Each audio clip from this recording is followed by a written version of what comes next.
সূরাতুল ফাতির থেকে আমি ২৯, ৩০ এবং ৩১ এই আয়াতত্রয় আমি তেলাওয়াত করেছি।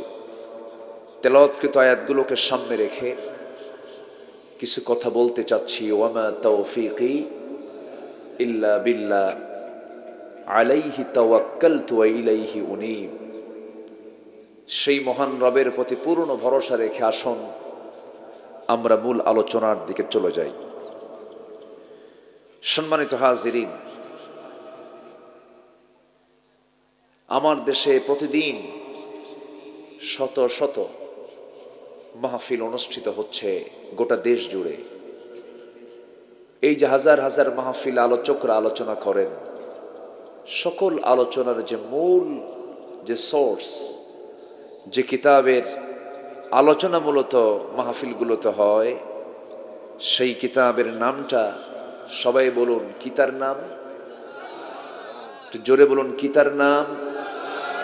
আল কোরআন আল করিম, আল কোরআন আল মজিদ, আল কোরআন মজিদ। আল্লাহ রাব্বুল আলামিন এই কোরআনটাকে আমার আপনার জন্য সবচেয়ে বেশি অনুগ্রহ করে দিয়েছেন। সবই ছিল, সবই আছে, কিন্তু কোরআন নাই। আমরা কি পথ পেতাম? আসতে বলবেন না, পথ পেতাম? জান্নাত বুঝতাম, জাহান্নাম বুঝতাম, আমার আল্লাহকে চিনতাম, রাসূলকে চিনতাম, সঠিক ব্যাঠিক বুঝতাম? বুঝতাম না। তাহলে এই পৃথিবীতে আল্লাহ তাআলা বান্দার প্রতি যত করুণা করেছেন, বান্দাকে যা উপহার দিয়েছেন, শ্রেষ্ঠ উপহার হলো কোরআন। জোরে বলি সুবহানাল্লাহ। একটা সূরা আছে, সূরার নাম হলো সূরাতুর রহমান। সূরাতুর রহমান। আল্লাহ তাআলা একটা আয়াত বারবার বলেছেন, একটা কথা বারবার বলেছেন, ফাবি আইয়ি আলাই রাব্বিকুমা তুকাযযিবান। তুমি তোমার রবের কোন কোন অবদানকে, নিয়ামতকে তুমি অস্বীকার করবে। এই সূরাটা শুরু করেছেন আল্লাহ তাআলা, দেখেন তার গুণবাচক নাম দিয়ে। আল্লাহ রাব্বুল আলামিন বলেন, আর রহমান আল্লামাল কুরআন খালাকাল ইনসানা আল্লামাহুল বায়ান الشمس والقمر بحسبان والنجم والشجر يسجدان। জোরে বলুন আল্লাহু আকবার। আমার বন্ধুগণ, তিনি রহমান, তিনি দয়ালু, তিনি মহান দয়ালু, যিনি বান্দাকে দয়া করে করুণা করে কোরআন শিক্ষা দিয়েছেন। এই কোরআন যদি নাজিল না হতো, আমার সবচেয়ে আপনজন আমার আল্লাহকে আমি চিনতে পারতাম না,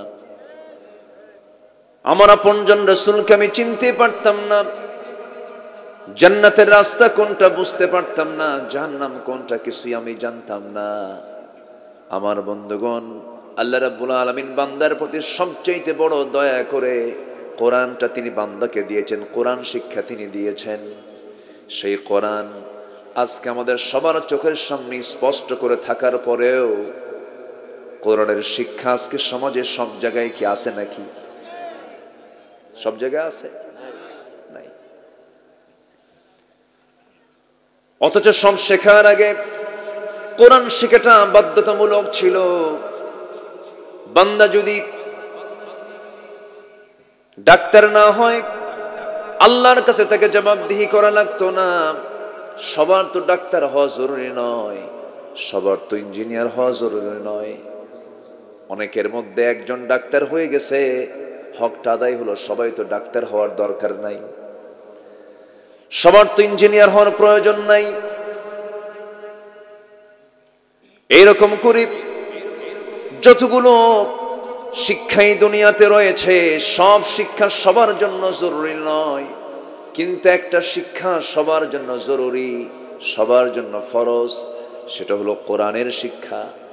যা ছাড়া নামাজ হবে না, যা ছাড়া আল্লাহকে চেনা যাবে না, যারা ছাড়া বান্দা দুনিয়াতে চলবে হারামটাকে বাদ দিয়ে হালালটাকে গ্রহণ করবে কেমনে? হালাল হারামের জ্ঞানগুলো সে বুঝবে না, জানবে না। যেই শিক্ষা সবার জন্য ফরজ ছিল, যে শিক্ষা সবার জন্য বাধ্যতামূলক ছিল, সেই শিক্ষা সবার জন্য আজকে বাধ্যতামূলক নয়। তার বড় প্রমাণ হলো একজন ছাত্র শিক্ষার্থী মাস্টার্স পাস করে, MA পাস করে, PhD করে, MPhil করে ফেলে, বড় বড় পদে চাকরি করে, ফার্স্ট ক্লাস গেজেট কর্মকর্তা এমনও আছে ওযুর ফরজ কয়টা তাও জানে না। আছে না? আমার কথা কি সবাই বুঝতেছেন? আমি তো আপনার ভাষায় কথা বলতে পারি না, কিন্তু বুঝি। আপনি গালি দিলে আমি টের পাই, বুঝি। আমার বন্ধুগণ, বুকটা ফেটে যায় যদি আমি এখন প্রশ্ন করি গোটা পৃথিবীর দ্বিতীয় বৃহত্তম মুসলিম জনপদ কোনটি? সবাই একসঙ্গে বলে ফেলবেন বাংলাদেশ। যদি প্রশ্ন করি গোটা পৃথিবীর ভিতরে দ্বিতীয় বৃহত্তম মুসলিম দেশ কোন দেশ বলেন তো? কোন দেশ? আমার বাংলাদেশ। যদি প্রশ্ন করি এই পৃথিবীতে 200 কোটি মুসলমানের ভিতরে 18 কোটি মুসলমানের দেশ কোন দেশ? বাংলাদেশ। যে দেশে 4.5 লক্ষ মসজিদ, 200 কোটি মুসলমানের দুনিয়ায় 20 কোটি মুসলমানের, 18 কোটি 20 কোটি মুসলমানের দেশ হলো বাংলাদেশ। সেই দেশের নামাজি বেশি হওয়ার কথা না কম হওয়ার কথা? কিন্তু ফলে কি? নামাজি বেশি না কম? আচ্ছা, আমার দেশে এই মুহূর্তে মসজিদ বেশি না মুসল্লি বেশি বলেন তো? মসজিদ বেশি। ঘন ঘন মসজিদ, একই গ্রামের 2 কোনায় 2 মসজিদ, গোতাগুতি লেগে মাঝখানে আর একটা মসজিদ আছে না? তোর দাদার মসজিদে যাব না, যা আমার দাদার জায়গায় মসজিদ বানাবো। ঠিক আছে না? আমার বন্ধুগণ, মসজিদ বানানো যতটুকু না বড় কৃতিত্ব, তার চেয়ে বড় কৃতিত্ব হলো মসজিদটা আবাদ হলো কিনা। মসজিদের তো কোনো আবাদ নাই। এমন মসজিদ আছে আমার দেশে, ফজরের সময় মুসল্লি মাত্র 3 জন। নাম্বার 1 ইমাম, সেকেন্ড হলো মুয়াজ্জিন, 3 নাম্বার খাদেম। মুসল্লি নাই। আমার দেশে 18 কোটি মুসলমান, মাত্র 5% লোক নামাজ পড়ে, নামাজি নাই, নামাজের সংখ্যা খুবই কম। তাহলে মুসলমান বেশি, নামাজি কম, লক্ষণ কি ভালো নাকি? লক্ষণ তো ভালো নয়। যদি বলি এই দেশে যত মুসলমান বসবাস করে অধিকাংশের মুখে দাড়ি আছে না দাড়ি নাই? দাড়ি আছে? দাড়িওয়ালা না দাড়ি ছাড়া? দাড়ি ছাড়া। তাহলে মুসলমান আমার দেশে অধিকাংশই। নাম্বার 2 হলো দাড়িওয়ালা নাই, দাড়ি ছাড়া মুসলমান বেশি। যদি বলি আমার দেশে যে সমস্ত মুসলমান বসবাস করে কোরআনটাকে সহি করে পড়তে পারে, বেশি না কম? কম। তাহলে নামাজি কম, কোরআনটাকে সহি করে পড়তে পারে কম, দাড়ি কাটা মুসলমান বেশি। আরেকটা প্রশ্ন করব, এই দেশের মুসলমান অধিকাংশ বিড়ি ছাড়া না বিড়ি খাওয়া? শীতের মধ্যে কমে না বাড়ে? এত খাওয়া খায়, ইটের ভাটার ধোয়া ফেল, এত খায়, রাত 3টার দিকে ঘুম ধরে না আর বিড়ি টানে। সকালবেলা বাথরুম হয় না, বাথরুমের মধ্যে যেও খায়। তাহলে মুসলমান বেনামাজি, মুসলমান দাড়ি রাখে না, মুসলমান কোরআন পড়তে পারে না, মুসলমান নেশা করে, মুসলমান বিড়ি খায়। বলুন তো একজন নবীর নাম বলতে পারবেন কিনা বলুন তো? কোন নবী বিড়ি খাইছে বলে? আছে কোন নবী কি এরকম এই ওয়াকামটা কোন নবী করতে পারে বলেন তো? বিড়ি খাও কোনো কাম? এটা কোনো খাদ্য যা খেলে স্বাস্থ্য ভালো হয়? এরকম আছে কোথাও? আমার বন্ধুগণ, হয়তো মনে মনে চিন্তা করছেন হুজুর শুধু দোষই ধরেন, ভালো তো কিছু বলতেছেন না। বাস্তবতা হলো রোগী ডাক্তারের কাছে যায় কখন? যখন তার রোগ হয়। একজন মানুষ ডাক্তারের কাছে গিয়ে সুস্থ অবস্থায় যায় নাকি? যখন সে রোগী হয়ে যায়। তেমনি আমাদের মধ্যে যদি কোনো ইমানে রোগ তৈরি হয়ে যায়, সেই ইমানের রোগগুলোকে শরীর থেকে, তার জীবন থেকে এটাকে মাইনাস করার জন্য রোগগুলো শনাক্ত করার দরকার আছে না নাই? এই জন্য বলতেছি আমি। আমার ভাইরা একটু মনোযোগ দিয়ে কথাগুলো শুনুন। আজকে মুসলমান কোরআন পড়তে পারে না, মুসলমান তেলাওয়াত করতে পারে না। প্রত্যেক দিন ঘুম থেকে উঠি যে মুসলমান কোরআন তেলাওয়াত করার কথা ছিল, নামাজ দিয়ে তার জীবনটা শুরু করার কথা ছিল, সেই মুসলমান আজকে কোরআনটা পড়ে না, নামাজেও যায় না। ঘুম থেকে উঠতে উঠতে রাত ৩টার দিকে শুয়ে পড়ে, আবার দিনের বেলা 12টায় ওঠে। মুসলমানের যে লাইফ স্টাইল সবগুলো এলোমেলো হয়ে গেছে। আমার বন্ধুগণ, আল্লাহ রাব্বুল আলামিন বলছেন, বান্দা আমি তোকে এই দুনিয়াতে এমনি এমনি পাঠাই না, আমি তোকে অবশ্যই কাজের জন্য পাঠাইছি। সেই কাজটা হলো এই দুনিয়াতে কারো গোলামি তোর চলবে না, গোলামি করতে হবে একমাত্র কেবলমাত্র কার? আসতে বলবেন না, কার? আল্লাহ তাআলার। আল্লাহ তাআলা বলছেন, ইয়া আইয়ুহান নাসু উবুদু রাব্বাকুমুল্লাযী খালাকাকুম ওয়াল্লাযীনা মিন ক্বাবলিকুম লাআল্লাকুম তাত্তাকুন। হে মানব মণ্ডলী, তোমরা সেই মহান রবের গোলামি করো, দাসত্ব করো, যিনি তোমাকে সৃষ্টি করেছেন, তোমার পূর্বের সকল মানুষগুলোকে সৃষ্টি করেছেন। সেই মহান রবের তোমরা গোলামি করো। আর গোলামি করার জন্য যে বিধানটা দরকার, সেই বিধানটার নাম কি? সেই বিধানটার নাম কি? কোরআন। আমার ভাইরা, এই দুনিয়াতে কোনো বান্দা লসের কাছে যায় না। যদি বান্দা জানে এই ব্যবসাটা করলে লস হয়ে যাবে, সেই বান্দাকে ওই লসের ব্যবসায় যাবে নাকি? যাবেন। আল্লাহ রাব্বুল আলামিন বান্দাকে ডাক দিয়ে বলছেন, বান্দারে আমি তোকে কিছু ব্যবসার কথা বলবো, আমি তোকে কিছু বিজনেসের কথা বলবো, যেই বিজনেস করলে পরে তোর কোনো লস নাই, এই বিজনেস গুলো তুই শিখে নে। আল্লাহ রাব্বুল আলামিন সূরা ফাতিরের মধ্যে সুন্দর করে স্পষ্ট করে জানিয়ে দিয়েছেন।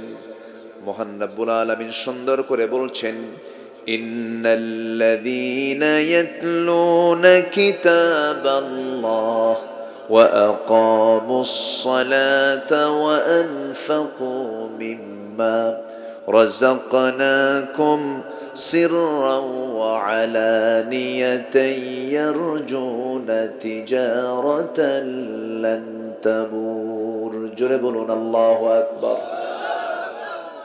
যদি কোরআনের মাহফিলে বসে যদি আপনি মজা না পান, তাহলে ভাবতে হবে ইবলিস আশপাশে খুব ডিস্টার্ব করতেছে। কথা বোঝেন নাই?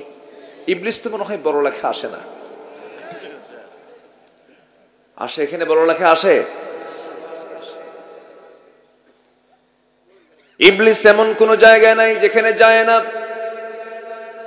শুধু বড় লেখা নয়, বিয়ানী বাজারে শুধু নয়, গোটা দুনিয়ায় যেখানে মানুষ আছে সেখানে শয়তান আছে। শয়তান বড় ডেঞ্জারাস। একদিন আল্লাহর পয়গম্বর মুসা আলাইহিস সালামের সামনে শয়তান দাঁড়ায় আছে। জিবরাইল তা দেখে ফেললেন। জিবরাইল বলছেন, ইবলিস তুমি কাম পাও না, নবীর কাছে আসো। ইবলিস বলতেছে, মুসা তো দুনিয়াতে আছে, মুসার যে বাপ আদমকে আমি জান্নাতের মধ্যে গিয়ে ওয়াসওয়াসা দিয়েছি, ফাসওয়াসা লাহুমা ফাযাল্লাহুমা শাইতান, শয়তান দুজনকে পদস্খলন করেছিল আমার আব্বা এবং আম্মা হাওয়া আলাইহিস সালাতু ওয়াস সালামকে। কোথায় গিয়া? কোথায় গিয়া? তো শয়তান যদি জান্নাতে গিয়ে ওয়াসওয়াসা দেয়, বড় লেখায় আসে না? আসে কি আসে না? একটু বসি আমরা কোরআনের বরকত নেব। জোরে বলি ইনশাআল্লাহ। শুরু হয়েছে নাহমাদুহু দিয়ে, শেষ হবে হলো দোয়া দিয়ে। জোরে বলি ইনশাআল্লাহ। কি দিয়ে শেষ হবে? দোয়া দিয়ে শেষ হবে। আমার ভাইরা, মানুষের প্রত্যেকটা মানুষের ভিতরে ব্যবসার প্রতি একটা টান আছে। ব্যবসার ইংরেজি হলো বিজনেস, আরবিটা হলো তিজারা। আরবি কি? তিজারা, বিজনেস, ব্যবসা। ব্যবসার নাম শুনলে মানুষের একটা আকর্ষণ জন্ম হয়। আল্লাহ রাব্বুল আলামিন এখানে বান্দাকে আকৃষ্ট করে বলছেন, বান্দা এমন একটা বিজনেসের কথা বলবো যে কাজগুলো করলে পরে সেই বিজনেসে কোনো লস নাই। জোরে বলি সুবহানাল্লাহ। দুনিয়ার বিজনেসে লাভও আছে, লসও আছে। লসের চিন্তা মাথায় নিয়ে বান্দা ব্যবসায় নাম। এই ব্যবসায় লসও হতে পারে, লাভও হতে পারে, কিন্তু আল্লাহ বলছেন, বান্দার আমি তোকে এমন কিছু আমল শিখিয়ে দেব যে আমলগুলো করলে পরে সেই বিজনেসে কোনো লস হবে না, সেই ব্যবসায় কোনো লস হবে না। সেই ব্যবসার পুঁজি হলো তিনটা। সেই ব্যবসার পুঁজি কয়টা বলেন? তিনটা পুঁজি। তিনটা পুঁজি আমরা আজকে একটা একটা করে শিখে যাব। যদি সময় লাগে আমাকে সময় দিতে রাজি আছেন তো? জোরে বলি ইনশাআল্লাহ। আল্লাহ রাব্বুল আলামিন বলছেন, ইন্নাল্লাযীনা ইয়াতলুনা কিতাবাল্লাহ। নাম্বার 1 হলো যারা আল্লাহর কালামকে সুন্দর করে যারা তেলাওয়াত করবে। আজকের সমাজে তেলাওয়াত বেশি না গান বেশি? বুকটা ফেটে যায়। আল্লাহর কালাম তেলাওয়াতের মধ্যে কত মজা। অধিবেশন শুরু হবে কোরআন তেলাওয়াত দিয়া। এদেশে সংসদে এই সিস্টেমটা চালু আছে, বলি আলহামদুলিল্লাহ। জোরে বলি আলহামদুলিল্লাহ। অধিবেশন শুরু হয় কি তেলাওয়াত দিয়া? কোরআন তেলাওয়াত দিয়ে অধিবেশন শুরু হয়। পার্লামেন্টে ভালো, এটা তো ভালো, কিন্তু পার্লামেন্ট অধিবেশন শুরু হয় কোরআন তেলাওয়াত দিয়ে, কিন্তু আইন পাস হয় সুদের, আইন পাস হয় মদের। ঠিক আছে না? বিসমিল্লাহ কয়া মদ খায়, বিসমিল্লাহ মদ। রাগ করতেছেন নাকি আপনারা? আমার ভাইরা, সেই অধিবেশন শুরু হবে। নিজের কান সাক্ষী শুনতে পেলাম এক অধিবেশনে কারি সাহেব যায় না, কোরআন তেলাওয়াত দিতে শুরুই করতে হবে। স্পিকার মহোদয় একজন পার্লামেন্টেরিয়ানকে বললেন, তেলাওয়াত করেন। অধিবেশন শুরু করা যাচ্ছে না, তেলাওয়াত করতেছে কেলহি আল্লাহ হাদ। শয়তান কয়, তোর চেয়ে আমার তেলাওয়াত ভালো আছে। এই হলো নেতার তেলাওয়াত। জনগণের সেবা করবে মুসলমান জনগণ যেখানে বেশি, বক্তৃতা শুরু করার আগে বলে বিসমিল্লাহির রহিম। কে?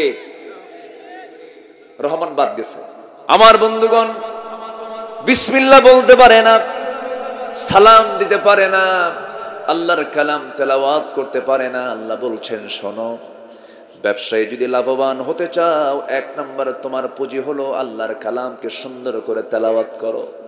যার দেহে তেলাওয়াত আছে সেই দেহে রোগ হবে না, সেই দেহে শয়তান বসবাস করবে না। রোগ হলো 2 প্রকার। শুধু জ্বর আসলেই যেটা রোগ হলো তা নয়, ইমানের রোগ সবচেয়ে বড় রোগ। ইমানের রোগ আছে না নাই বলেন? ইমান আছে, কিন্তু ইমানটা রোগাক্রান্ত আছে না? আছে। ইমানদারের রোগ কি? ইমানদারের রোগ হলো ইমানদার ইমান আনছে ঠিক, কিন্তু শিরকের কাজ করে, বেদাতের কাজ করে, মাজার দেখলেই মাথা খারাপ হয়, খেলে সেজদা মারে। আছে না? আছে না? আছে না? আছে নাকি এগুলো? এখানে নাই। যাক, সেজদা দেওয়া যাবে না, কিন্তু আপনি সিলেটে যান, কোথায় ইয়েমেন দেশ থেকে আসলেন শাহজালাল ইয়ামিনী রাহমাতুল্লাহ আলাইহি, নিঃসন্দেহে বড় একজন আল্লাহওয়ালা ছিলেন। আমার ভাইরা, আমার বন্ধুগণ, শাহজালাল ইয়ামিনী রাহমাতুল্লাহ আলাইহি এই গোটা সিলেট জনপদকে শিরিক মুক্ত করার জন্য, বেদাত মুক্ত করার জন্য রাজা গৌর গোবিন্দের বিরুদ্ধে মোকাবেলা করে গোটা অঞ্চলকে শিরিক মুক্ত করে এই অঞ্চলকে তিনি দিনকে বিজয়ী করার জন্য কালিমার পতাকা তিনি উড্ডীন করেছিলেন, দিনের বিজয় এনেছিলেন।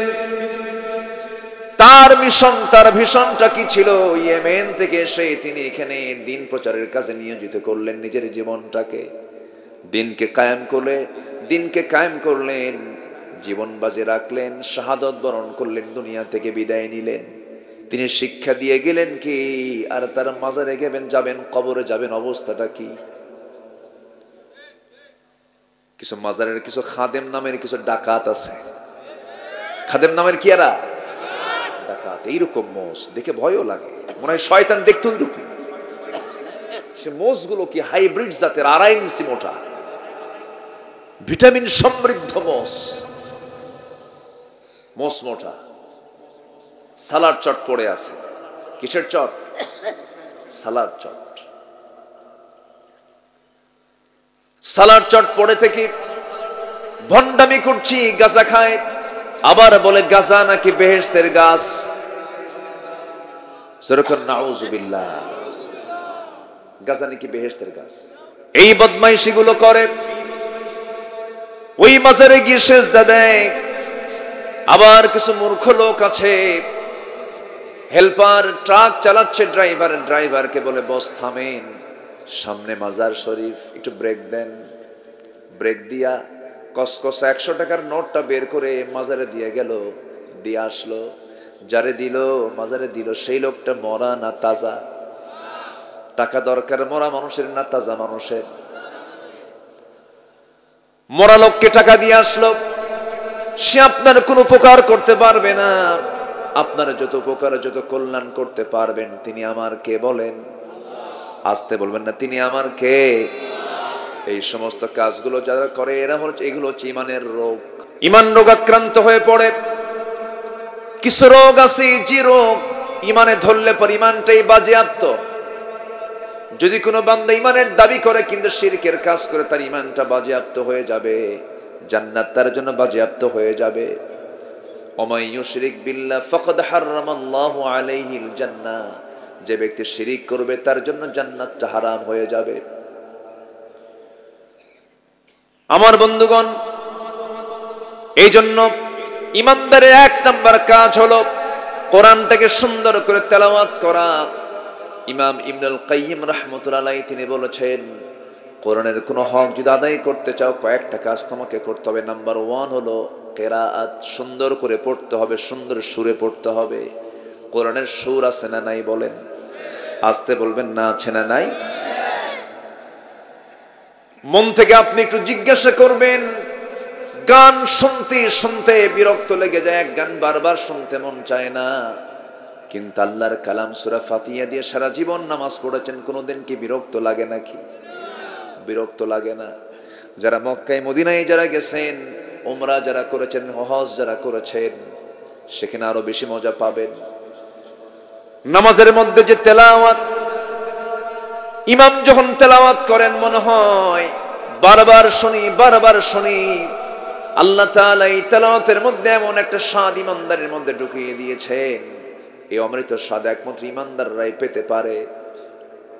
কোরআনটাকে হক আদায় করার জন্য 1 নম্বর হলো কিরাআত, নাম্বার 2 হলো তিলাওয়াত, নাম্বার 3 হলো দিরাসাত, অনুশীলন করা, নাম্বার 4 হলো তাদাব্বুর, গবেষণা করা, এবং নাম্বার 5 হলো কোরআনটা যা জানলাম, যা বুঝলাম সেই অনুযায়ী ব্যক্তি জীবন থেকে শুরু করে নিয়ে রাষ্ট্রীয় জীবন পর্যন্ত কোরআনটাকে বাস্তবায়ন করার চেষ্টা করা। প্রথম স্তর হলো কোরআনটাকে সুন্দর করে পড়া, সুন্দর করে তেলাওয়াত করা। যে তেলাওয়াত না করলে পরে নামাজি হবে না, যে কোরআন সহি না করলে নামাজি হবে না। তাহলে কোরআনটা সুন্দর করে তেলাওয়াত করা সবার জন্য সুন্নত, নফল না ফরজ? সুন্নত, নফল না ফরজ? ফরজ। দুঃখজনক হলো সত্য, এই দেশের অধিকাংশ নামাজির তেলাওয়াতে সহি নাই। যে মুসল্লি নামাজ পড়াতে পারে না তার নামাজই হয় না। যে মুসল্লি নামাজ পড়াতে পারে না তার নামাজই হয় না। হয়তো অনেকে হয়তো মন খারাপ করতে পারেন, হুজুর এটা আবার কেমন কথা বললেন? যে নামাজ পড়াতে পারে না তার নিজের নামাজও তার সে বাস্তবায়ন করতে পারে না। যে মুসল্লি নামাজ পড়াতে পারবে তার নামাজটা আদায় হয়ে যাবে। মালয়েশিয়াতে যান আপনি, মালয়েশিয়ার এমন কোন মুসলমান নাই, ক্লাস 8 লেভেল থেকে শুরু করে নিয়ে বুড়া মানুষ পর্যন্ত সবাই নামাজ পড়ানোর মতো যোগ্যতা রাখে।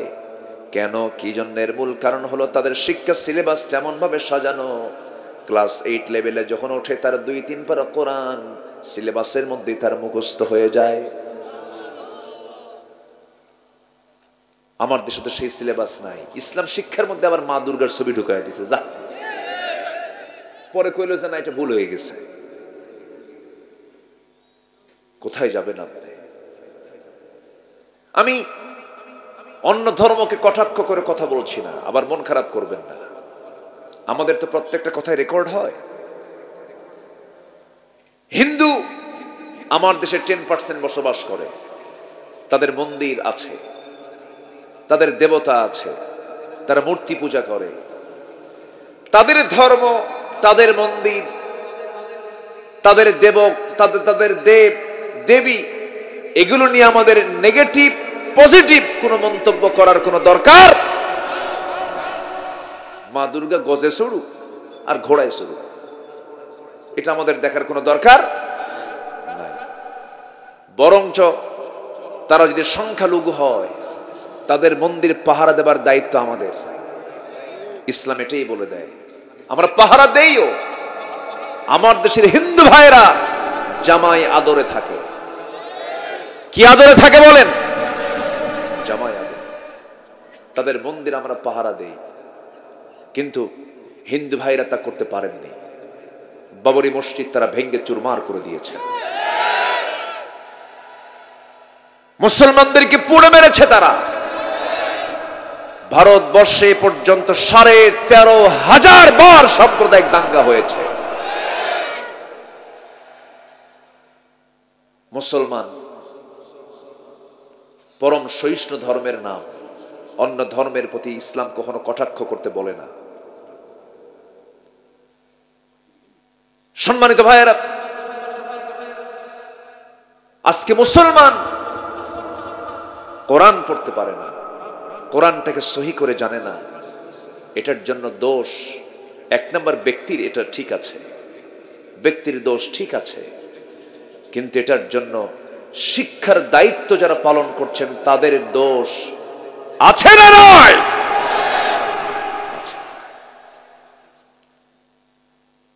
সম্মানিত ভাইয়েরা,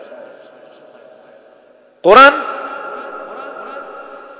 এমন একটি কিতাবের নাম, প্রত্যেকটা মুসলমানকে কোরআন জানতে হবে, মানতে হবে, শিখতে হবে। এটা ফরজ কাজ। এটা কি কাজ বলেন? ফরজ। ডাক্তার সবার হওয়ার দরকার নেই, সবার ইঞ্জিনিয়ার হওয়ার দরকার নেই, সবার প্রফেসর হওয়ার দরকার নেই, কিন্তু সবার কোরআন শেখার দরকার আছে না নাই? আচ্ছা, দেশ স্বাধীন হলো 52 বছর, 53 বছর চলে, শিক্ষার হার কমেছে না বেড়েছে? বাড়ছে। শিক্ষার হার বাড়ছে না? শিক্ষার হার বেড়েছে, কিন্তু সুশিক্ষার হার কি বেড়েছে? কলেজে যান, ভার্সিটিতে যান, শিক্ষক ছাত্রকে পিটায় না ছাত্র শিক্ষককে পিটায়? ছাত্র শিক্ষককে পিটায়, স্যার সোজা হন। কি হন? সোজা। কিন্তু মাদ্রাসায় যাবেন আপনি, মাদ্রাসায় কি এমন চিত্র দেখা যায়? বরঞ্চ শিক্ষক ওযু বানাবেন, সামনে ওযুর পানি প্রস্তুত, ওস্তাদ রুম থেকে বের হবেন, সুন্দর করে জুতা প্রস্তুত, ওস্তাদ ওযু শেষ করেছেন, গামছা প্রস্তুত, ওস্তাদ খাবেন, দস্তরখানা প্রস্তুত। এই আদব কোরআনের জন্য হয়েছে, কোরআনের জন্য হয়েছে। কোন বৃদ্ধাশ্রমে, এটা তো অত্যন্ত আমাদের জন্য পোড়া কপাল, বাংলাদেশে আগে বৃদ্ধাশ্রম ছিল না, এখন বৃদ্ধাশ্রম আমার দেশে গড়ে উঠেছে। কেন জানেন?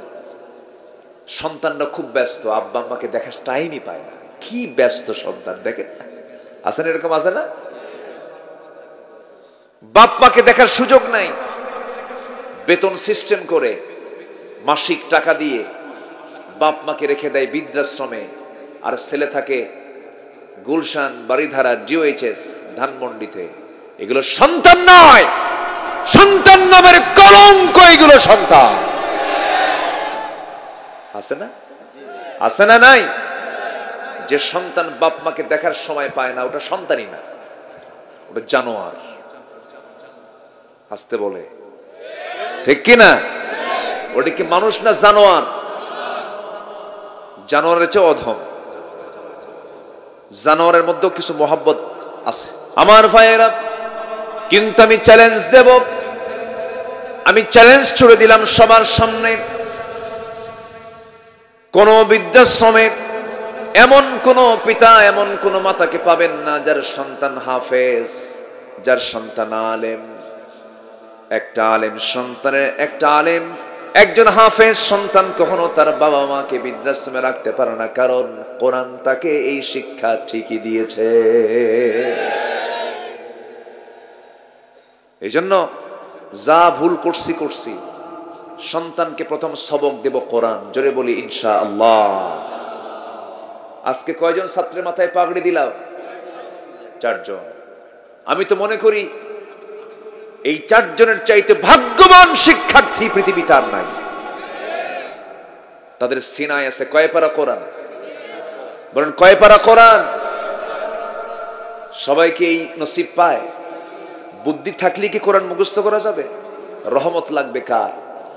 আমার নবীজি যখন ওহী নাযিল হয় তখন বারবার শুধু তেলাওয়াত করেন, মনে রাখার জন্য চেষ্টা করেন। আল্লাহ বলছেন লা তুহাররিক বিহি লিসানাকা লিতা'জালা বিহি। আপনি এত তাড়াহুড়ো করেন কেন মুখস্থ করার জন্য? আমি আল্লাহ নিজে, আমি আপনার সিনার মধ্যে তা জমা করে দেব। তাহলে কোরআন কি মুখস্থ করা আল্লাহর রহমত ছাড়া সম্ভব?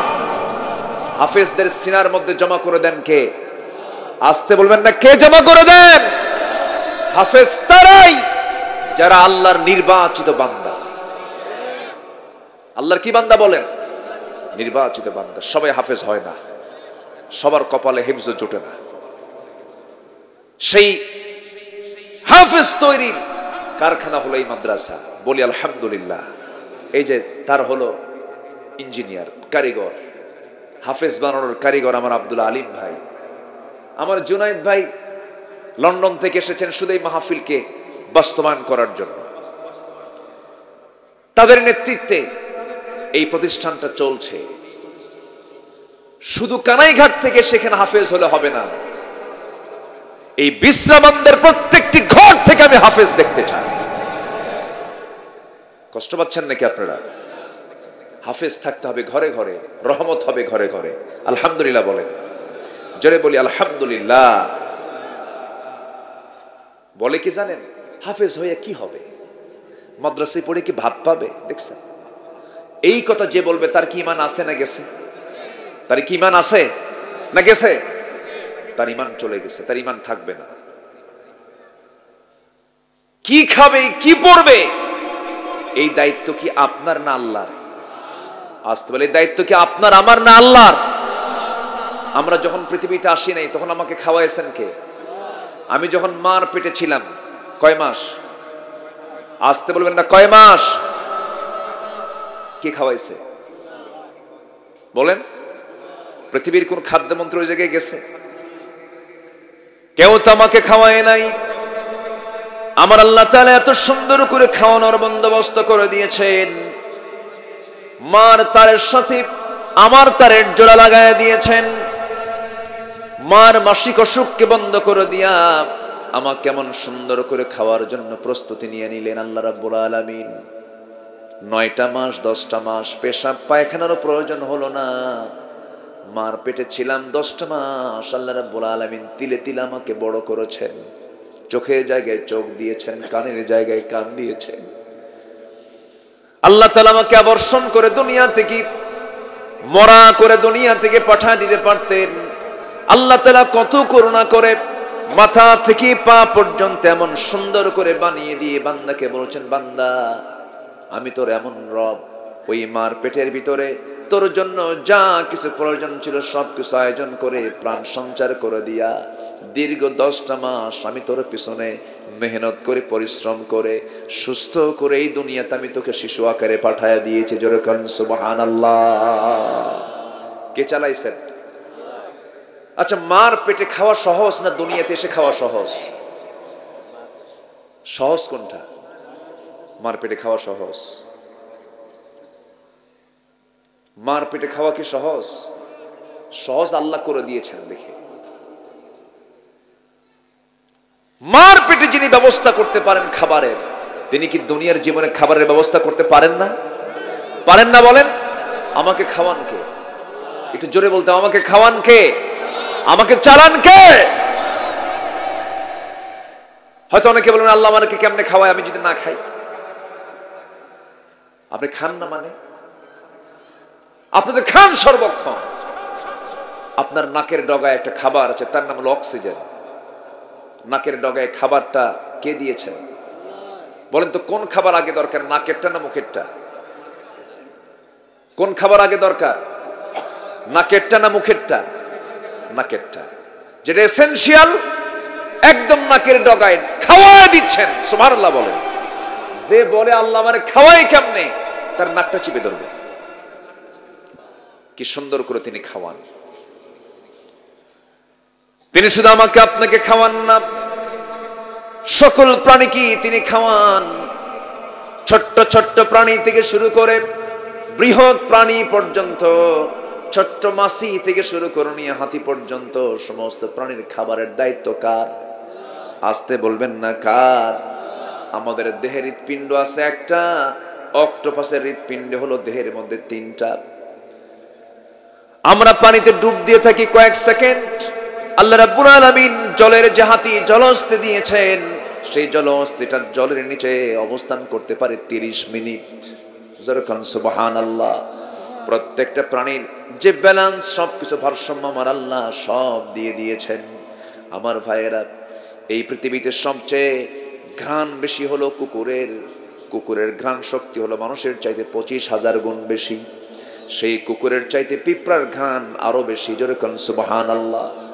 এই সমস্ত শক্তিগুলো সমস্ত প্রাণীর মধ্যে কে দিয়ে দিয়েছেন বলেন? আসতে বলবেন না, কে দিয়ে দিয়েছেন? আমাদের চোখের সংখ্যা কয়টা? চোখের সংখ্যা কয়টা? আমরা 2 চোখ দিয়ে দেখি, কিন্তু আল্লাহ রাব্বুল আলামিন এই যে আমরা প্রজাপতিগুলো দেখতে পাই, প্রজাপতি চেনেন না? প্রজাপতি মাঝে মাঝে ঘরের মধ্যে ঢুকলে পরে কিছু কিছু কুকথা সমাজে প্রচলিত আছে। সেদিন আমার হঠাৎ করে বউটা বলতেছে, আমার নিজের বউ, প্রজাপতি দেখিয়ে বলতেছে, তো ঘরে তো বাচ্চা আসতেছে, মেয়ে সন্তান হবে মনে হয়। আমি বললাম তোমার কাছে এহু নাজিল করলো কেউ? ওই যে প্রজাপতি। এরকম কিছু কুকথা সমাজে, কুসংস্কার আছে না নাই? আচ্ছা, শনিবারে বাঁশ কাটা যাবে না, আছে নাকি এগুলো? মঙ্গলবারে বিয়ে হওয়া যাবে না, সকালবেলা বাকি দেওয়া যাবে না, বিয়ের দিন বৃষ্টি হওয়া যাবে না। যদি বিয়ের দিন যদি বৃষ্টি হয়, সারা জীবন তার চোখে পানি থাকবে, আসবে না। দেখছেন কি হাদিসগুলো দিচ্ছে, আছে না নাই? আচ্ছা, বাচ্চাদের কপালে কোনায়, চোখের কোনায় কি দেয়? কপালের কোনায় কি দেয়? কালো টিপ দেয় না? হয়তো বা আমার আপনারও দিছে। যদি বলা হয় এই কালো টিপটা কেন দেওয়া হয়, বদনজর থেকে বাঁচার জন্য। যদি আপনি এখন গিয়ে আপনার মাকে বলেন, মা তুমি যে টিপটা দিছো আমার, কিসের জন্য দিছো? বদনজর থেকে বাঁচা। এটা পাইছো কই? তোর নানি কইছে। নানির কাছে গিয়ে বলবেন, নানি পাইছেন কই? আমার মা কইছে। সব এগুলো মার নানির হাদিস, ঠিক কি না? আমার ভাইয়েরা, আমার আপনার চোখ হলো 2টা। এই যে আমরা প্রজাপতিগুলো দেখতে পাই, প্রজাপতির চোখের সংখ্যা 100 নয়, 200 নয়। প্রত্যেকটা প্রজাপতির চোখের সংখ্যা হলো 12,000। জোরে কোন সুবহানাল্লাহ। আমার ভাইয়েরা, এইরকম করে পৃথিবীতে যত প্রাণী আছে, সমস্ত প্রাণীর রক্ষণাবেক্ষণ, দেখাশোনার দায়িত্ব আমার আল্লাহ নিজে নিয়েছেন। স্থলভাগ এবং জলভাগের মধ্যে সবচেয়ে বড় প্রাণী হলো নীলতিমি, যার ওজন হলো 120 টন পর্যন্ত ওজন আছে। 120 টন ওজনের নীলতিমি তার বাচ্চাগুলোকে প্রত্যেক দিন 50 থেকে 60 মণ দুধ খাওয়ায়। যেরকম সুবহানাল্লাহ। কে খাওয়ান? আসতে বলবেন না, কে খাওয়ান? সে আল্লাহ আমার রব। রিজিকের দায়িত্ব কারো নয়, রিজিকের দায়িত্ব কার? টাকা থাকলেই যে আপনি খাবেন তা নয়। বহু হাজার কোটি টাকার মালিক খাইতে পারে না। সকালে 300 টাকা, বিকেলে 500 টাকা, খাওয়া শেষ। আচ্ছা বলেন তো, শহরের লোক বেশি খায় না গ্রামের লোক বেশি খায়? ভালো করে বলবেন। শহরের লোক বেশি খায় না গ্রামের লোক বেশি খায়? ধনীর বসবাস কোথায়, গ্রামে না শহরে? আচ্ছা, শহরের লোক আর গ্রামের লোক, শহরের লোক প্লেট নিয়ে বসে, তাও ফাঁকি প্লেট, ফাঁকি, কোনো গর্ত নাই, সমান ফ্ল্যাট, সামান্য খায় তো প্লেটটাও ছোট। গ্রামের লোকের কি এইগুলো প্লেট দিয়ে পোষাবে? গ্রামের লোক কিনে বসে গামলা, না একজন কইছে গামলা, গামলা নিয়ে, ডিশ নিয়ে বসে, বোল নিয়ে বসে, বোল নিয়ে বসে। শহরের হাজার কোটি টাকার মালিক কয়েকশো টাকা খায়, আর গ্রামের মানুষ মাঠে যাবে গামলা নিয়ে বসে, 1 কেজি চাল খাওয়ার পরে কয় পেটের এক কোনায় ভরলো, আরো কিছু খাওয়া দরকার। ঠিক কিনা? সম্পদ টাকা পয়সা থাকলেই খাওয়া যায় না। খাওয়ার ব্যবস্থা কে করেন? আসতে বলবেন না, কে করেন? মানুষ খেয়ে মরে না, না খেয়ে মরে? বলেন, খাইয়া মরে না, না খেয়ে মরে? খাইয়েই মরে, না খেয়েও কো মরে না। এই জন্য আমি বলছিলাম, সবার কাছে আমার আজকের আহ্বান হলো, 1 নাম্বার, মাদ্রাসার মাহফিল, হাফিজিয়া মাদ্রাসার মাহফিল। দূর থেকে সন্তানগুলো এখানে পড়তে আসবে কেন? এই মাদ্রাসা এলাকার ছাত্রের দরকার কম না বেশি? আপনি হাফেজের বাপ হবেন, আপনার মাথায় নূরের মুকুট পরানো হবে কিয়ামতের দিন। আপনি হাফেজের বাবা হবেন, চাচা হবেন, আপনার সম্মান আল্লাহ তাআলা বাড়ায় দিবেন। সন্তানকে আলেম বানাবেন, আপনার সন্তানটা কবরের পাশে দাঁড়িয়ে দাঁড়িয়ে বলবে, রব্বিরহামহুমা কামা রব্বায়ানি সগীরা। সবাই বলুন, রব্বিরহামহুমা কামা রব্বায়ানি সগীরা। এই দোয়াটা আপনি কোরআন থেকেই পাবেন। সন্তানকে সুশিক্ষা দান করা প্রত্যেকটা পিতামাতার দায়িত্ব। আমাদেরকে অনেকে বলে, হুজুর পিতামাতার মর্যাদা নিয়ে আপনি কিছু ওয়াজ করুন, পিতামাতার হক নিয়ে কিছু ওয়াজ করুন। কিন্তু এরকম প্রশ্ন অনেকে খুব কম করে, হুজুর সন্তানের যে হকগুলো আছে আব্বা আম্মার উপর, এমন কিছু বিষয়ে কথা বলুন। এরকম কথা কেউ কয় না। সন্তান কেন কথা শুনবে না? সন্তান কেন আদর্শ বুঝবে না? আপনি পিতা, আপনি যদি নিজে বিড়ি খান, সন্তানকে যদি বলেন বাবা তুই বিড়ির প্যাকেট কিনে আন, সন্তান বিড়ির প্যাকেট কিনে আনতে নিয়ে সে একটা বিড়ি লাগায় দেখবে আমার আব্বাও খায়, আমিও খাই। কি ঠিক কিনা? সন্তানগুলোকে প্রথম শিক্ষা দেব, কিসের শিক্ষা বলেন? কোথায় পাঠায় দেব? কোথায় পাঠায় দেব? রিজিকের চিন্তা কার? রিজিকের চিন্তা কার? যিনি আমার মুখ বানিয়েছেন তিনি আমাকে খাওয়াবেন, কোনো টেনশন করা যাবে না এটা নিয়ে। সম্মানিত ভাইয়েরা,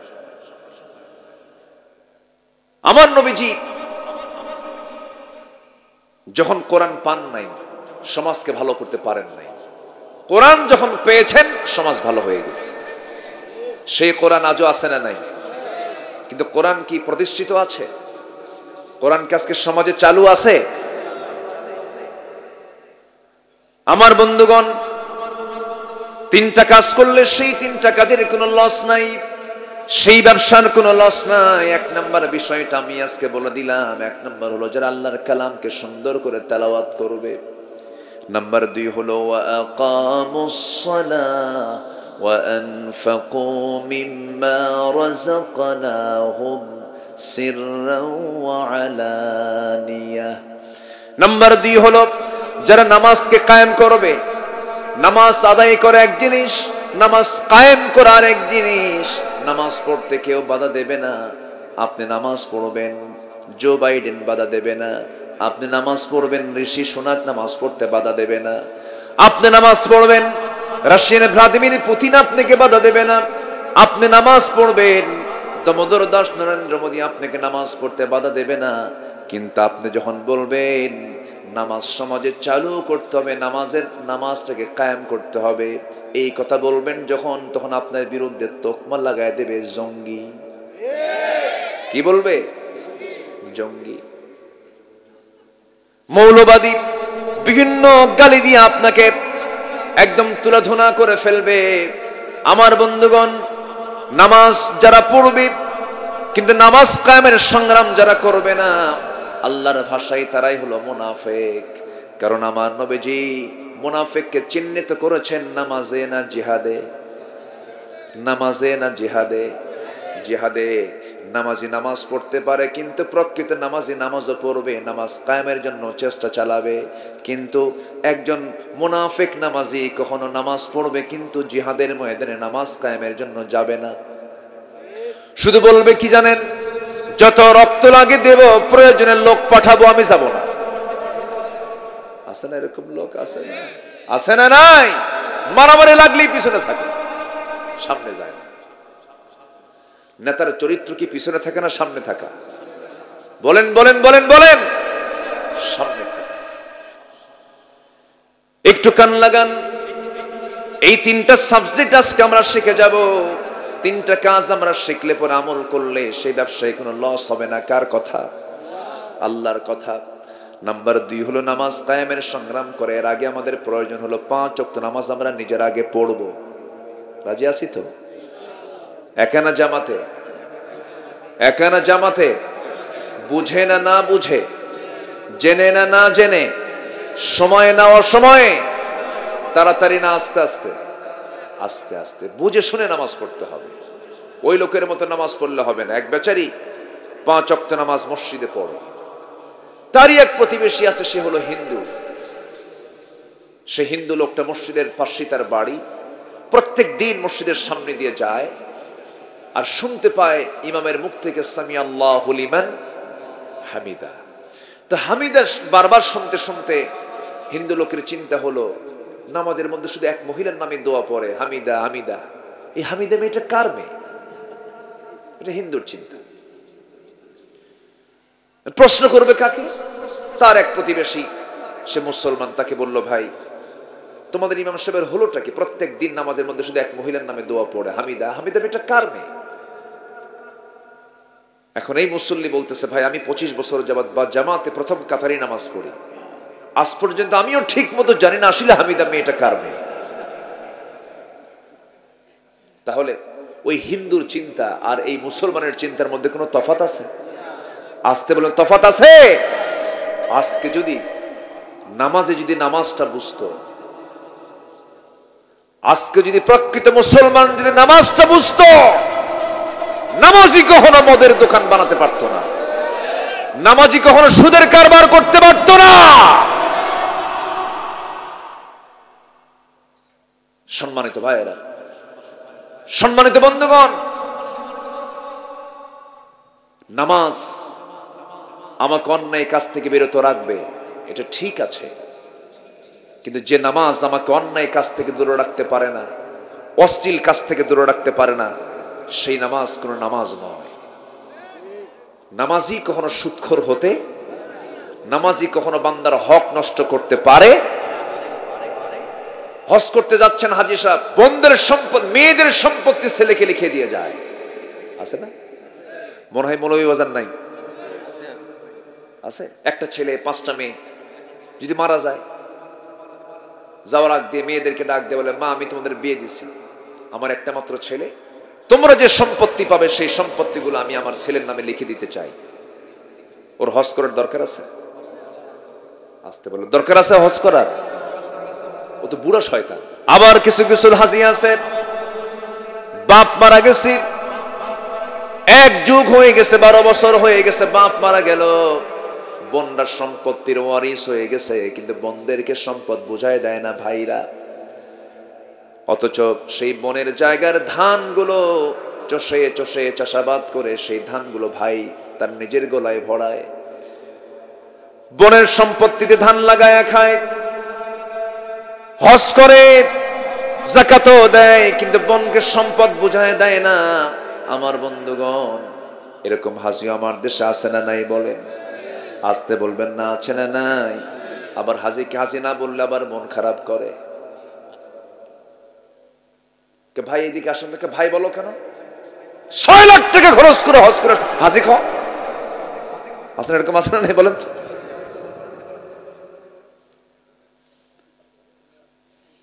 বোনকে সম্পদ বুঝায় দেয় না, বোনকে ঠকায়। আবার বোনকে যদি দেয়ও, রাস্তার ধারের জমি হলো 10 লক্ষ টাকা কাঠা, বড় লেখার পৌরসভার মধ্যে জমিগুলো নিজের নামে নিয়ে বোনকে দেয় জঙ্গলের ভিতরে। আছে না এরকম? আছে না? দিয়ে দিল। হাজি সাহেব হজ করে আসছেন, ট্রিপল হাজি, 3 বার হজ করেছেন, হ্যাট্রিক। কি মারছে? হ্যাট্রিক হাজি করেছেন, 3 বার হজ করেছেন, সবকিছু কমপ্লিট করেছেন, কিন্তু বোনকে সম্পদ বুঝায় না দিয়ে বোনকে পাশে বসায় দিয়ে আবার বলে, বোন তুই ঠিকই জমি পাবি, আমার বাপ তো মারা গেছে, তুই জমি ঠিকই পাবি, কিন্তু একটা কথা বলি বোন, কি অংশ নিলে কিন্তু ধ্বংস হয়। দেখছেন কি ওয়াজটা দিল? আছে না? এটা কি কোরআন থেকে ওহী না শয়তান থেকে ওহী? এই ওহী নাজিল করছে কে? শয়তান। হক আপনাকে আদায় করতে হবে, যার যা হক তার কাছে তা প্রাপ্য ভাবে দিয়ে দিতে হবে। জান্নাত আপনার ঠিক থেকে যাবে, আপনি হক নষ্ট করবেন, জান্নাতটা আপনার জন্য বাজেয়াপ্ত হয়ে যাবে। আমার বন্ধুগণ, কথার তো কোনো থা নাই, কত দিক থেকে কত দিকে লম্বা কথা চলে যায়, শাখার আলোচনা শাখা প্রশাখায় চলে যায়। 3টে বিষয় আজকে আমরা শিখে যাব। 1 নাম্বার হয়ে গেছে, সেটা হলো আল্লাহর কালামটাকে সুন্দর করে তেলাওয়াত করব। আমরা জোরে বলি ইনশাআল্লাহ।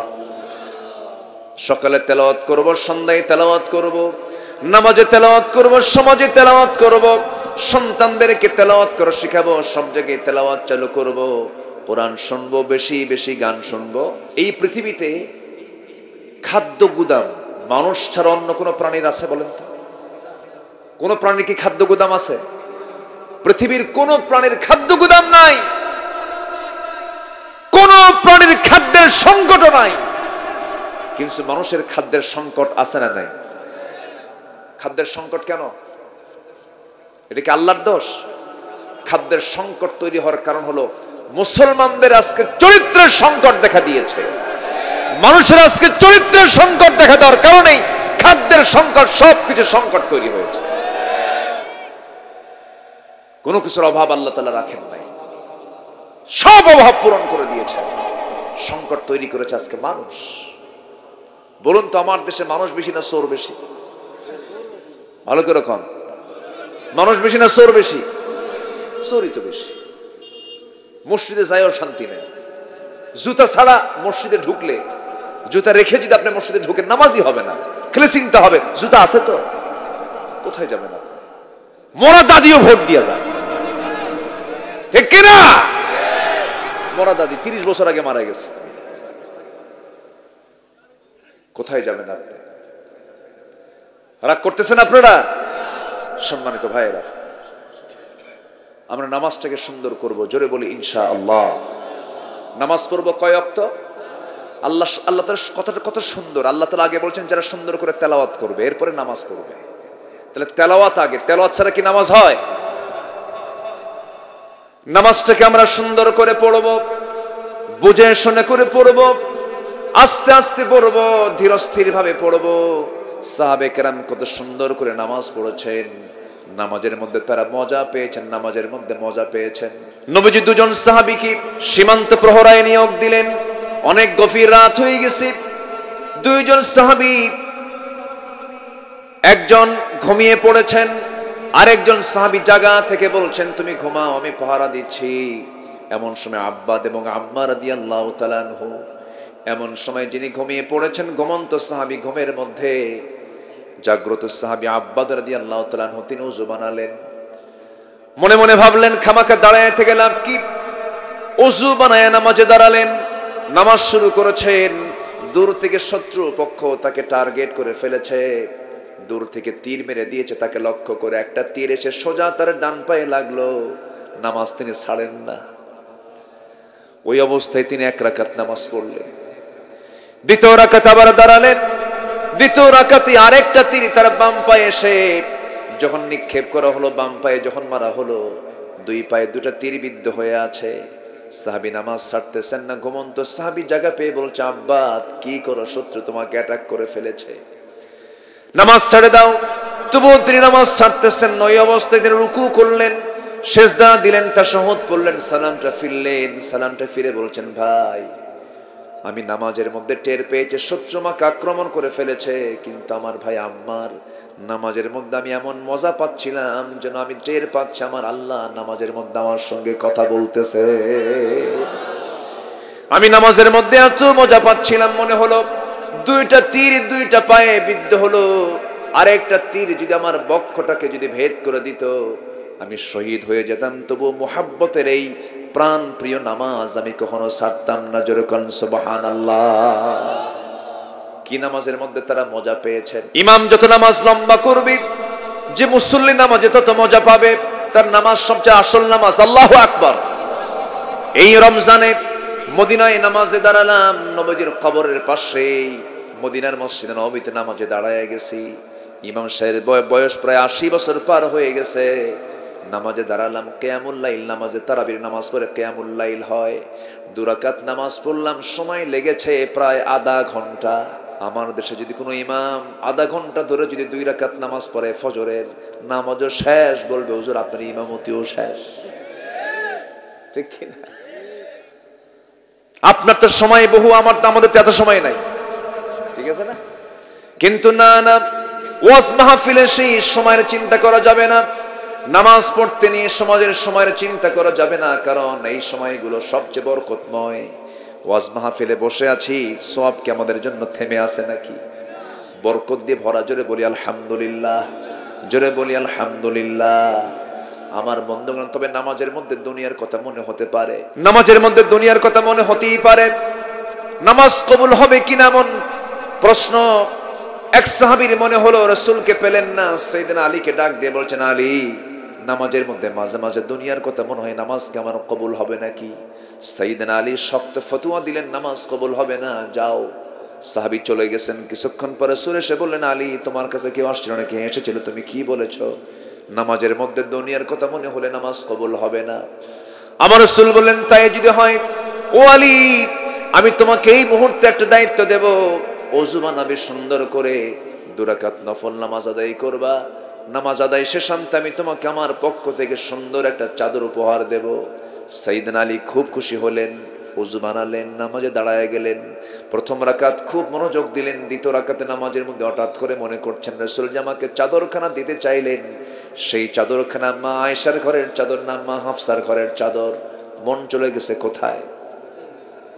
সাহাবীর নামটা কি বলেন? সাইয়েদনা আলী। নামাজ শেষ করেছেন সাইয়েদনা আলী, আসসালামু আলাইকুম ওয়া রাহমাতুল্লাহ, আসসালামু আলাইকুম ওয়া রাহমাতুল্লাহ। সালাম ফিরে নবীর চোখের সঙ্গে আলীর চোখ পড়ে গেছে। নবীও মুস্কি মুস্কি হাসেন, আলীও মুস্কি মুস্কি হাসেন। রাসূল বলেন, আলী মুস্কি মুস্কি হাসো কেন, কি হয়েছে? হুজুর আপনি যেই কারণে আমিও সেই কারণে। রাসূল বলেন, আলী নামাজের মধ্যে দুনিয়ার কথা নাকি মনে হলে নামাজ কবুল হবে না, তোমার নামাজের খবর কি কও? আমার রাসূল বললেন, নামাজ কবুল হবে নামাজের মধ্যে যদি কোনো বেখেয়াল হয়ে যায়, রাকাত কম বেশি হয়ে যায়, কোনো ওয়াজিব কাজ যদি ছুটে চলে যায়, শেষ বৈঠকে বসে তাশাহুদ পড়ে ডান দিকে সালাম ফিরে 2টা পেনাল্টি মেরে দিবা, সৌসেজদা মেরে দিবা। আল্লাহ তোমার নামাজকে সংশোধন করে নিয়ে নামাজ কবুল নামাজ হিসেবে গণ্য করবেন। জোরে কোন সুবহানাল্লাহ। আবার শিয়ালির নামাজের মনোযোগিতাও কম ছিল না। জিহাদের ময়দানে যুদ্ধ করতে গিয়ে পায়ের মধ্যে তীর ঢুকেছে, তীরটা হলো চোখা, যখন ঢুকে সহজেই ঢুকে যায় কিন্তু সহজে বের হয় না। সাইয়েদনা আলীর পা থেকে কেউ তীরটা বের করতে পারে না। সাহাবায়ে কেরাম নবীর কাছে পরামর্শ চাইতে গেলেন। রাসূল বললেন, শোনো আমি জানি নামাজরত অবস্থায় তার পা থেকে তোমরা নামাজের মধ্যে তীরটা টান মেরে বের করে নিবা। সাইয়েদনা আলী নামাজে দাঁড়াইছেন, নবীর পরামর্শক্রমে পেছন দিক থেকে কয়েকজন সাহাবী গিয়ে তার পা থেকে টান মেরে তীরটা বের করতেছে। তীর যখন টান মেরে বের করতে নিলেন, সাহাবে কেরাম রক্তগুলো গড়ে গড়ে পড়ে, গোশত কিছু খসে খসে আসে, কিন্তু আলীর মুখ থেকে নামাজের মধ্যে বিন্দু পরিমাণ কোনো আওয়াজ বের হয় নাই। নামাজ শেষ করেছেন আলী। শেষ করার পরে পায়ের দিকে তাকায় দেখেন যন্ত্রণার বিদ্যুদায়ক সেই তীরটা তার পায়ের ভিতরে নাই। প্রশ্ন করেন, ভাইয়েরা, নামাজ শুরু করেছিলাম যন্ত্রণার বিদ্যুদায়ক সেই তীর বিদ্ধ পা নিয়া, নামাজ শেষে সেই বিদ্যুদায়ক তীরটা তো আমার পায়ের মধ্যে নাই, সেই তীর বিদ্ধ সেই তীরটা কোথায় গেল? বলা হলো, আলী, নামাজের মধ্যে আমরা তোমার পা থেকে টান মেরে তীরটা বের করে নিয়েছি। আলী বলেন, আল্লাহর নামের কসম করে বলি, তোমরা নামাজের মধ্যে আমার পা থেকে কখন তীরটা বের করে নিয়েছো আমি আলী বিন্দু পরিমাণ টের পাই নাই। জোরে কোন সুবহানাল্লাহ, আরো জোরে বলি সুবহানাল্লাহ। নামাজকে আমরা সুন্দর করব। যার নামাজ যত সুন্দর তার ঈমান তত সুন্দর, যার নামাজ যত যত্নশীল তার ঈমান তত যত্নশীল। নামাজটা আমরা সুন্দর করে পড়ব, সুন্দর সময়ে পড়ব। ইন্নাস সালাতা কানাত আলাল মুমিনিনা কিতাবান মাওকুতা। সময় মতো নামাজ। খুদু জিনাতাকুম, সুন্দর করে তোমরা সাজো গোছাও, নামাজে দাঁড়াও, সুন্দর পোশাক পরে নামাজে দাঁড়াও। কার কথা? আসতে বলবেন না, কার কথা? মসজিদ বেশি দরকার না মুসল্লি বেশি দরকার? বলেন, মসজিদ বেশি দরকার না মুসল্লি বেশি দরকার? আসল মুসল্লি আসরের মুসল্লি না ফজরের মুসল্লি? বলেন, জোহরের না ফজরের? যার ফজর শুরু হবে নামাজ দিয়ে তার নামাজ সবচেয়ে সুন্দর। আল্লাহু আকবার বলেন। 5 ওয়াক্ত নামাজ পড়বেন। কারা কারা হাত তুলে দেখান দেখি। জোরে বলি ইয়া আল্লাহ, আরো জোরে ইয়া আল্লাহ। আমাদেরকে 5 ওয়াক্ত সালাত আদায় করার তৌফিক তুমি আল্লাহ দিয়া দাও। জোরে বলি আমিন, আরো জোরে আমিন। নামাজ তো পড়বো আমরা, এখন নামাজ কায়েমের দরকার আছে না নাই? নামাজ কায়েম কি এমনি এমনি হবে? নামাজ কায়েম কি এমনি এমনি হবে? নামাজ কায়েমের জন্য নবীজির দাঁত ভাঙ্গা সুন্নতকে মানতে হবে। মিষ্টি খাওয়া সুন্নত মুনাফিকও মানে, টুপি পরা সুন্নত মুনাফিকও মানে, দাড়ি রাখা সুন্নত মুনাফিকও মানে, দুপুরের পর ঘুম পাড়া সুন্নত এটা কাফেরও মানে, কি বলে, মুনাফিকও মানে, মিসওয়াক করা সুন্নত এটা মুনাফিকও মানে। কিন্তু দাঁত ভাঙ্গা সুন্নাত, রক্ত ঝরানো সুন্নাত, দিন কায়েমের জন্য কোমর ভাঙ্গা সুন্নাত, এটা মুনাফিকরা মানতে চায় না, ঠিক কি না? সম্মানিত ভাইয়েরা, নামাজ এমনি সমাজে চালু হয়নি। সমাজে নামাজ চালু করার জন্য আমার রাসূলকে প্রথমে ঘর ছাড়তে হয়েছে। কি ছাড়তে হয়েছে? ঘর। আমার নবীর ঘর ছিল প্রথম কোথায়? বলেন কোথায় ছিল? বলেন কোথায়? সেখান থেকে তিনি হিজরত করে আসলেন কোথায়? দিনের আলোতে না রাতের আধারে? প্রকাশ্যে না আড়ালে? বলে বলে না না বলে? বলে বলে না লুকায়া? লুকায়া, শত্রুর চক্ষু আড়াল করে বিশ্বনবীর মতো মানুষ নিজের ঘর বাড়ি ছাড়লেন, জাবালে সূরে গিয়ে আশ্রয় নিলেন। 3টা দিন 3টা রাত সেখানে না খেয়ে কাটালেন। মদিনায় চলে গেলেন। মক্কায় দাওয়াতি কাজ বন্ধ হলো। নবীর বিরুদ্ধে রাষ্ট্রদ্রোহিতার মামলা হলো। হিজরত করতে বাধ্য হলেন। রাসূল কান্দেন আর বলেন, কাবা, তোর সঙ্গে আমার জীবনের বিশাল একটি সময় আমি কাটিয়ে দিলাম। 53 বছর থাকার খুব শখ ছিল, কিন্তু তোর প্রতিবেশীগুলো ভালো না, পারলাম না। কাবার দিকে তাকান, ফিরে ফিরে তাকান, আর চোখের পানি ফেলে ফেলে কাঁদেন, আর মদিনার দিকে রওনা দেন। নবীজির মদিনা হলো সেখান থেকে উত্তর দিক, রাসূল চলে যান দক্ষিণ দিক। জাবালে সূরে গিয়ে তিনি আশ্রয় নিলেন। আবু জেহেলরা বলল, দেখো তো মুহাম্মদ এখনো মক্কার আশপাশ থেকে এখনো দূরে যেতে পারে নাই, আশপাশেই আছে। রাসূল টেকনিক করে উল্টা দিকে চলে গেছেন। জাবালে সূর আল্লাহ তাআলা আমাকে দেখার সুযোগ করে দিয়েছেন, আমি যাই। নবীজির স্মৃতিধন্য সেই যেখানে নবীজির পার ধুলি পড়েছে, পার চিহ্ন পড়েছে, সেই জায়গাগুলো আমি ঘুরি, যাই। সবাইকে আল্লাহ তাআলা যাওয়ার তৌফিক দান করুন। 3 দিন 3 রাত সেখানে থাকলেন। বালিশ ছিল, কাঁথা ছিল, বাতি ছিল, খাবার ছিল, কিছুই ছিল না। বিশ্বনবীর মতো মানুষ যাকে আল্লাহ তাআলা আরশ আজিমের মেহমান বানান, সুবহানাল্লাহ বলবেন না? না খাওয়া রাসূল সাল্লাল্লাহু আলাইহি ওয়াসাল্লাম চলে গেলেন। ইন্নাল্লাযীনা আমানু ওয়াল্লাযীনা হাজারু ওয়াজাহাদু ফি সাবিলিল্লাহ। শুধু ঈমান আনবেন, হিজরতের চিন্তা মাথায় থাকবে না, জিহাদের চিন্তা মাথায় থাকবে না, আপনার জন্য এখনো ঈমান ভালো করে আনা হয় নাই, ঠিক কি না? চলে গেলেন মদিনায়। মদিনায় গিয়ে কি আরামে ঘুম পাড়তে পারছেন? ইহুদিরা চতুর্দিকে ছিল। কারা ছিল? সেই ইহুদি আজও আছে না নাই? আজকে মুসলমানদের প্রথম কিবলা বাইতুল আকসাকে অবরুদ্ধ করে রেখেছে ওই ইহুদির বাচ্চারা। 200 কোটি মুসলমানের দুনিয়ায় 1.5 কোটি ইহুদি আল্লাহর প্রথম ঘর, প্রথম কিবলা বাইতুল আকসাকে অবরুদ্ধ করে রেখেছে। মুসলমান নাকে তেল দিয়ে ঘুমায় আর কয় এত জিকির করলে এত সওয়াব, এত লাখ কোটি গুণ সওয়াব। এত সস্তা জান্নাত নয়। আপনি ভাববেন না দোয়ার মধ্য দিয়ে শুধু বাইতুল আকসা আমাদের হাতে আসবে। নবীজির দাঁত ভাঙা সুন্নাত, কবর ভাঙা সুন্নাত আদায়ের মধ্য দিয়ে বাইতুল আকসার উদ্ধার করা সম্ভব মুসলমানদের, ঠিক কি না? সম্মানিত ভাইয়েরা, যে মুসলমান শত্রুকে চিহ্নিত করতে পারে না তার ঈমান এখনো ভালো করে আনা হয় নাই। মুসলমানের শত্রু আছে না নাই? আসতে বলবেন না, আছে না নাই? 1 নম্বর শত্রু হলো মুনাফিক। 1 নম্বর শত্রুকে আমার দেশে সেই মুনাফিকরা নাই। হ্যাঁ, আসতে বলবেন না, আছে না নাই? 200 টাকা দিলে পরে ঈমান বেঁচে খায়, আছে না?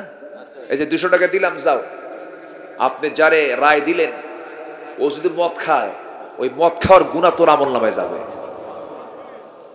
আমার কথা কি বুঝে আসে? আমার ভাইরা, নামাজ কায়েমের সংগ্রাম করতে হবে। নামাজ শুধু নিজে পড়লে হবে না। নামাজ যদি আজকে সমাজে চালু হয়ে যেত, চুরি থাকতো না, ডাকাতি থাকতো না, সন্ত্রাসী থাকতো না, সবকিছু ঠিক হয়ে যেত। ওয়াদাটা দিয়েছেন কে বলেন? আসতে বলবেন না, কে দিয়েছেন ওয়াদা? আল্লাহ দিয়ে দিয়েছেন। এই দিন তো কায়েম এমনি এমনি হয় নাই, অনেক ত্যাগের মধ্য দিয়ে হয়েছে। বদর পাড়ি দিতে হয়েছে, উহুদ পাড়ি দিতে হয়েছে, খন্দক পাড়ি দিতে হয়েছে। বদরের প্রান্তর মাত্র 1 বছর যেতে না যেতেই নবীজি মক্কা থেকে মদিনায় চলে আসলেন। 1 বছর যায় নাই, রোজা ফরজ হয়ে গেছে। কি হয়েছে? রোজা ফরজ হয়ে গেছে দ্বিতীয় হিজরিতে। রোজা যখন ফরজ হলো, 16টা রোজা সাহাবে কেরাম রেখেছেন।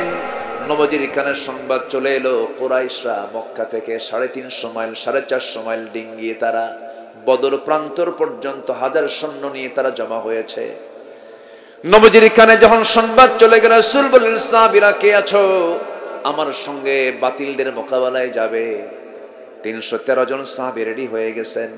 এর মধ্যে ছোট্ট 2টা বাচ্চা, মদিনার আফরার ছেলে 2 জন, মাস 2 জন নবীর সামনে দাঁড়িয়ে বলে, হুজুর সৈন্য সংখ্যা নাকি কম, আমাদেরকে পারমিশন দিয়ে দেন।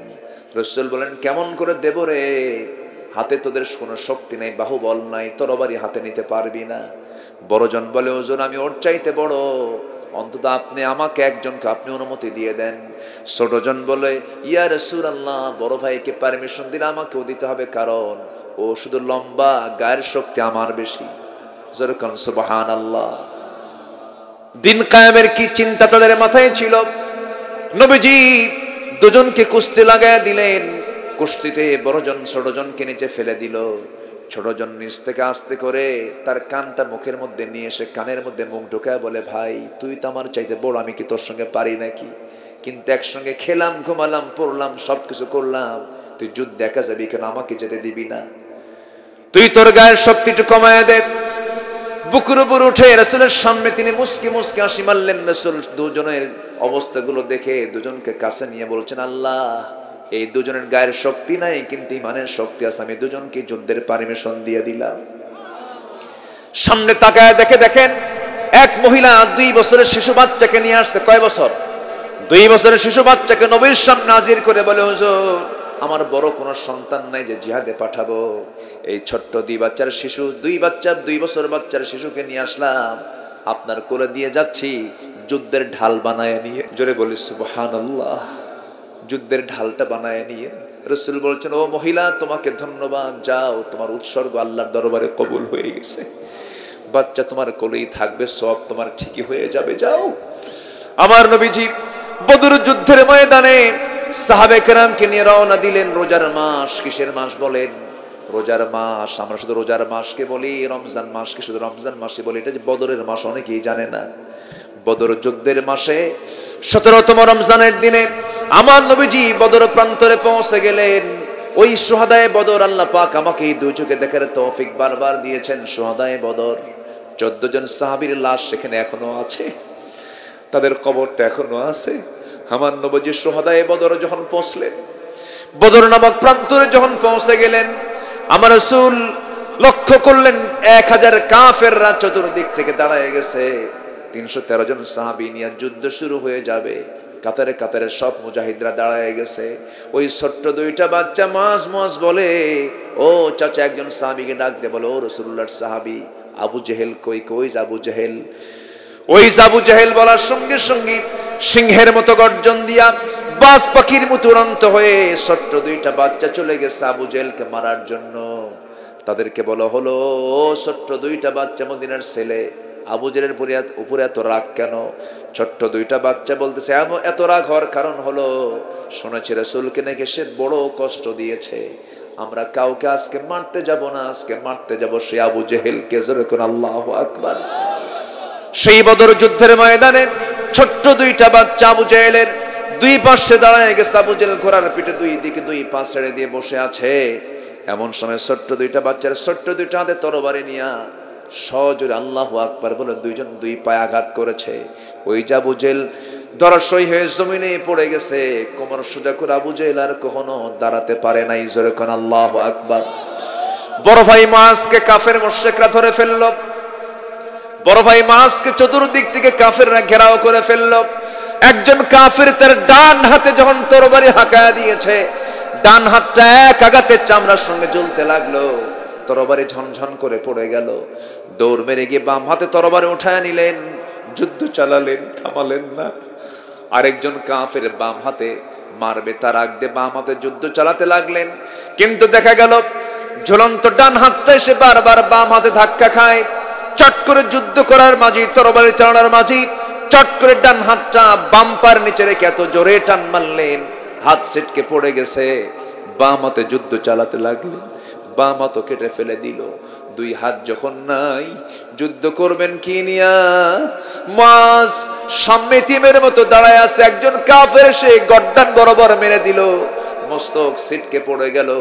মুআজ দুনিয়া থেকে বিদায় হয়ে গোটা দুনিয়ার মুসলমানকে জানান দিলেন, দিন কায়েমের জন্য, নামাজ কায়েমের জন্য আল্লাহর পথে এমন করে জীবন দিতে হয়। জোরে কোন সুবহানাল্লাহ। আমার বন্ধুগণ, আমার ভাইরা, এই জন্য বলি 3টা কাজে কোনো লস নাই। নাম্বার 1 হলো আল্লাহর কালামকে আমরা সুন্দর করে তেলাওয়াত করব, কোরআনকে আমরা লালন করব, কোরআনকে আমরা যত্ন করব। নাম্বার 2 হলো নামাজ কায়েমের কাজ আমরা করব। নাম্বার 3 হলো ওয়া আনফাকু মিম্মা রাযাকনাহুম সিররাও ওয়া আলানিয়াতান ইয়ারজুনা তিজারাতান লান তাবুর। জোরে বলুন আল্লাহু আকবার। নাম্বার 3 হলো যারা খরচ করবে তাদের মালামাল, তাদের সম্পদ, যা রিজিক আমি আল্লাহ তাআলা দিয়েছি, প্রকাশ্যে এবং গোপনে যারা খরচ করবে, জোরে বলি সুবহানাল্লাহ। আমরা খরচ করব কার পথে?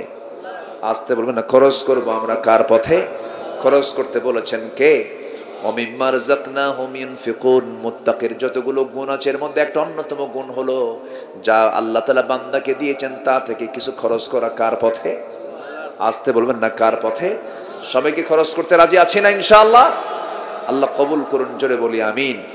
আরো জোরে আমিন, আরো জোরে আমিন। আমার নবীজি যখন খরচের কথা বলতেন, সাহাবা কেরাম সব কম্পিটিশন নিয়ে সামনে দাঁড়ায় যেতেন। আবার ইসলাম কিন্তু কঠিনও না, ইসলাম মানলে খুবই সহজ। আমরা মানবো, জোরে বলি ইনশাআল্লাহ। এক সাহাবী রমজান মাসে স্ত্রী সহবাস করে ফেলেছেন দিনের বেলা। স্ত্রী সহবাস যদি কেউ করে, নিজের স্ত্রী, যা জায়েজ, রমজান মাসে যদি কেউ স্ত্রী সহবাস করে রোজা অবস্থায়, রোজা হবে না ভেঙ্গে যাবে? এবং সাথে কি তার জন্য কাফারা আছে না নাই? আচ্ছা, নবীর কাছে এসে দৌড় মেরে এসে বললেন, হুজুর আমি তো কাম সারছে, কি স্ত্রী সহবাস করে ফেলছি।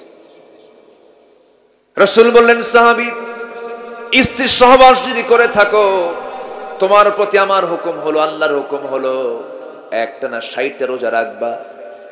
হুজুর পারবো না, সেই শক্তি সামর্থ্য আমার নাই। তাহলে 60টা মিসকিনকে তুমি খাওয়াবা। হুজুর এই সামর্থ্য আমার নাই। নবীজি চুপ মেরে আসেন, তার আর কোনো সামর্থ্য নাই, যে তখন কি বলবেন। এমন সময় একজন 1 কার্টুন খেজুর নিয়ে চলে আসছে নবীর সামনে। রাসূল বললেন, এই যে খেজুর 1 কার্টুন নিয়ে আসছে, আমি তোমাকে এটা দান করলাম, যাও 1 কার্টুন খেজুর তুমি সবাইকে দান করো, আল্লাহ তোমার এই জন্য কাফারা আদায় করে, আল্লাহ তাআলা এই কাফারা, এটাকে কাফারা হিসেবে কবুল করে নেবেন, যাও। এই সাহাবী বলছেন, ইয়া রাসূলুল্লাহ, আপনি যে আমাকে খেজুরগুলো আপনি বন্টন করতে বলতেছেন, আমার জানা মতে আমার চাইতে বড় গরিব মানুষ এই সমাজ আর কেউ নাই, আমার পরিবারগুলো না খেয়ে থাকে। রাসূল মুস্কি হাসি মেরে বললেন, যা এই খেজুরগুলো তোরাই খা, যা তুই তোর পরিবার কিনে খা। জোরে কোন সুবহানাল্লাহ। তাহলে প্রথমে কি হলো? প্রথমে 60টা রোজা রাখতে হবে, তাও মাফ। তারপরে 60টা মিসকিনকে খাওয়াতে হবে, তাও মাফ। খেজুর আসছে 1 কার্টুন, যাও সবাইকে এটা বন্টন করো। হুজুর ওরা যে গরিব, তার চেয়ে গরিব আমি। রাসূল, তুই খা, যা নিয়ে যা। যেরকম সুবহানাল্লাহ। তাহলে নামাজি কম, কোরআনটাকে সহি করে পড়তে পারে কম, দাড়ি কাটা মুসলমান বেশি। আরেকটা প্রশ্ন করব, এই দেশের মুসলমান অধিকাংশ বিড়ি ছাড়া না বিড়ি খাওয়া? শীতের মধ্যে কমে না বাড়ে?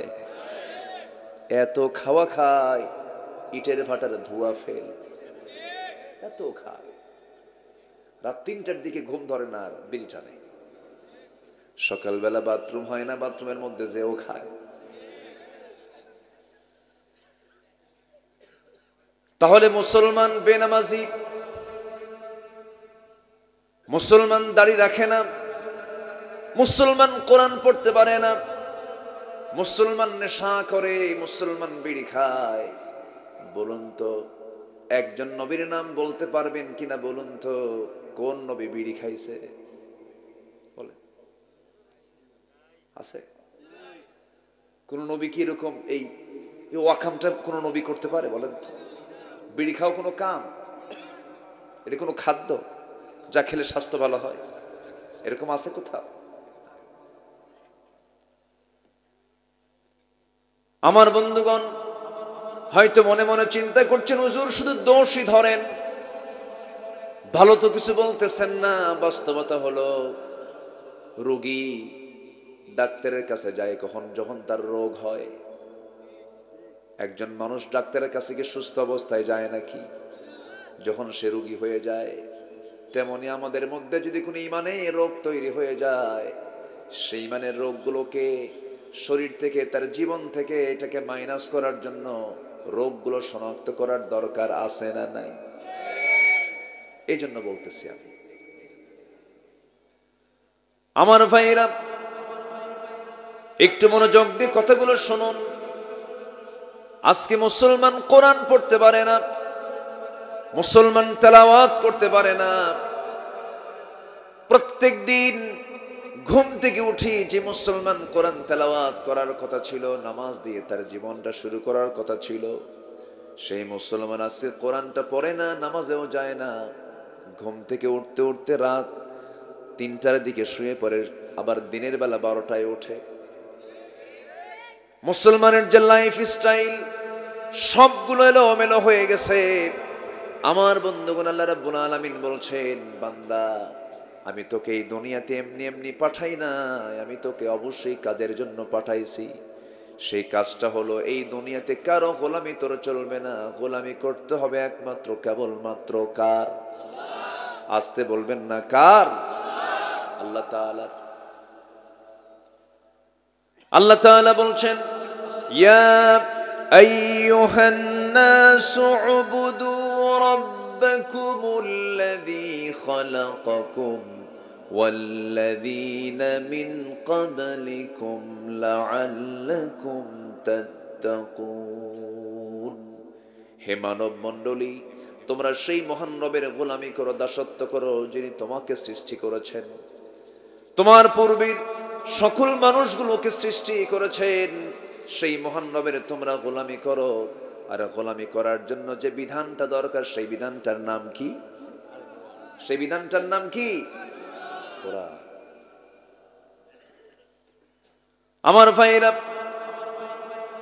এই দুনিয়াতে কোনো বান্দা লসের কাছে যায় না যদি বান্দা জানে এই ব্যবসাটা করলে লস হয়ে যাবে সেই বান্দাকে ওই লসের ব্যবসায় যাবে নাকি যাবে না আল্লাহ রাব্বুল আলামিন বান্দাকে ডাক দিয়ে বলছেন বান্দারে আমি তোকে কিছু ব্যবসার কথা বলবো আমি তোকে কিছু বিজনেসের কথা বলবো যেই বিজনেস করলে পরে তোর কোনো লস নাই এই বিজনেসগুলো তুই শিখে নে আল্লাহ রাব্বুল আলামিন সূরা ফাতিরের মধ্যে সুন্দর করে স্পষ্ট করে জানিয়ে দিয়েছেন মহান রাব্বুল আলামিন সুন্দর করে বলছেন ইন্নাল্লাযীনা ইয়াতলুনা কিতাবাল্লাহ ওয়া আকামুস সালাতা ওয়া আনফাকু মিম্মা রাযাকনাকুম سرا وعلانية يرجون تجارة لن تبور جربون الله أكبر